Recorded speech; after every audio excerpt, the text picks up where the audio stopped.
คิดถึงบ้านหัวใจสะท้านละท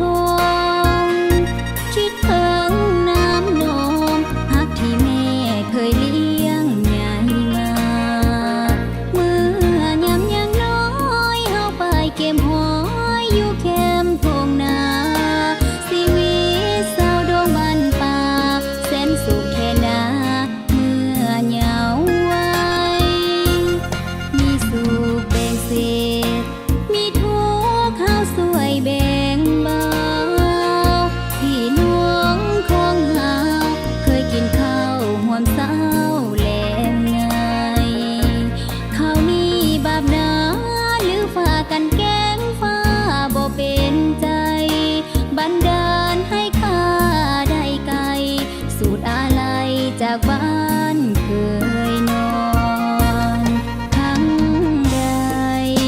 คิดฮอดก็น้ำตานองหัวใจเศร้ามองอะไรอาวรณ์หลับตาก็ฝันว่าเฮานั้นได้กลับคืนคอนเห็นภาพเมืองลาวข้าวก่อนแต่พอตื่นนอนเหลือเพียงความฝันคิดถึงบ้านเก่าหัวใจปวดร้าวสะอื้นคิดอยากหวนคืนพื้นแผ่นดินเขตแคว้นถิ่นฐานบ่ลืมดอกนาเถียงนาหลังน้อยคอยอยู่สำลา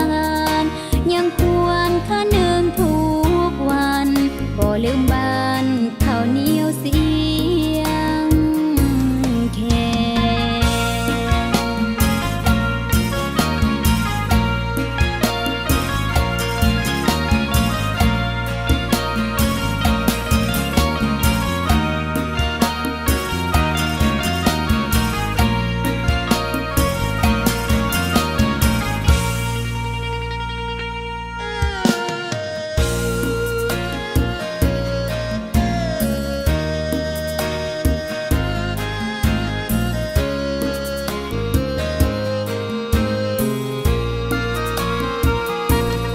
ทั้ง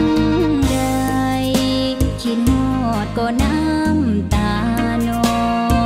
งหัวใจเศร้ามองอะไรอาวรณ์หลับตาก็ฝันว่าเฮานั้นได้